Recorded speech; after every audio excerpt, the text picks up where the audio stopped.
एक गांव में एक बहुत गरीब सेठ रहता था, जो कि किसी जमाने में बहुत बड़ा धनवान था। जब सेठ धनी था, उस समय सेठ ने बहुत पुण्य किए थे।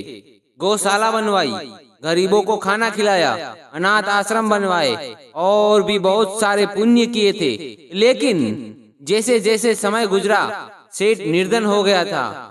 एक समय ऐसा भी आया कि राजा ने ऐलान कर दिया कि यदि किसी व्यक्ति ने कोई पुण्य किए हैं तो वह अपने पुण्य बताए और अपने पुण्य का जो भी उचित फल है लेकर जाए।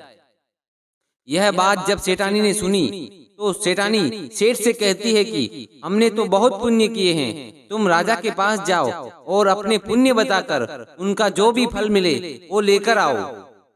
सेठ इस बात के लिए सहमत हो गया और दूसरे दिन राजा के महल जाने के लिए तैयार हो गया। जब सेठ महल जाने लगा तो सेठानी ने सेठ के लिए 4 रोटी बनाकर बांध दी कि रास्ते में जब भूख लगी तो रोटी खा लेना। सेठ राजा के महल के लिए रवाना हो गया। गर्मी का समय था, दोपहर हो गई। सेठ ने सोचा सामने पानी की कुंड भी है, वृक्ष की छाया भी है, क्यों ना बैठकर थोड़ा आराम किया जाए, वे रोटी भी खा लूंगा। सेठ वृक्ष के नीचे रोटी रखकर पानी से हाथ मुंह धोने लगा। तभी वहां पर एक कुतिया अपने 4 छोटे छोटे बच्चों के साथ पहुंच गई और सेठ के सामने प्रेम से दुम हिलाने लगी, क्योंकि कुतिया को सेठ के पास के अनाज की खुशबू आ रही थी। कुतिया को देखकर सेठ को दया आ गई। सेठ ने 2 रोटी निकाल कुतिया को डाल दी। अब कुतिया भूखी थी और बिना समय लगाए कुतिया दोनों रोटी खा गई। दोनों रोटी झट से खा गई। फिर सेठ की तरफ देखने लगी कुतिया। सेठ ने सोचा कि कुतिया के 4-5 बच्चे हैं, इसका दूध भी पीते होंगे, 2 रोटी से इसकी भूख नहीं मिट सकती। और फिर सेठ ने बची हुई 2 रोटी भी और कुतिया के सामने डाल दी और खुद पानी पीकर अपने रास्ते चल दिया। सेठ राजा के दरबार में हाजिर हो गया और अपने द्वारा किए गए पुण्य के काम की गिनती करने लगा। और सेठ ने अपने द्वारा किए गए सभी पुण्य क्रम विस्तार पूर्वक राजा को बता दिए और अपने द्वारा किए गए पुण्य का फल देने की बात कही। तब राजा ने कहा कि आपके इन पुण्य का कोई फल नहीं मिलेगा। यदि आपने कोई और पुण्य किया हो तो बताएं, शायद उसका कोई फल मैं आपको दे पाऊं।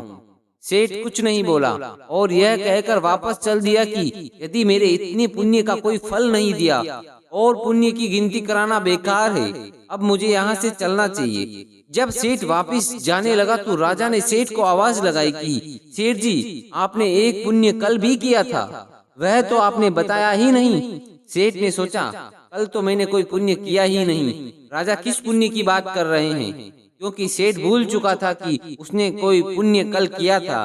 सेठ ने कहा कि राजा जी, कल मैंने कोई पुण्य नहीं किया। तो राजा ने सेठ से कहा कि कल तुमने एक कुतिया को 4 रोटी खिलाई थी और तुम उस कर्म को भूल गए हो। कल किए गए तेरे पुण्य के बदले तुम जो भी मांगना चाहो मुझसे मांग सकते हो, जो मांगोगे वह तुम्हें मिल जाएगा। सेठ ने पूछा कि राजा, ऐसा क्यों? मेरे किए पिछले सभी कर्म का कोई मूल्य नहीं है और एक कुतिया को डाली गई 4 रोटी का इतना मोल क्यों? राजा ने कहा, हे सेठ, जो पुण्य करके तुम याद रखो और गिनकर लोगों को बता दो वह सब बेकार है, क्योंकि तेरे अंदर मैं बोल रही है कि यह मैंने किया। तेरा सब कर्म व्यर्थ है जो तू करता है और लोगों को सुना देता है। जो सेवा कल तुमने की रास्ते में कुतिया को 4 रोटी पुण्य करके, वह तेरी सबसे बड़ी सेवा है। उसके बदले तुम मेरा सारा राज्य भी ले लो तो भी कम है। कहानी का अर्थ यही है दोस्तों, दान व पुण्य वही है जो एक हाथ से करे तो दूसरे हाथ को पता भी न चले, वही दान है।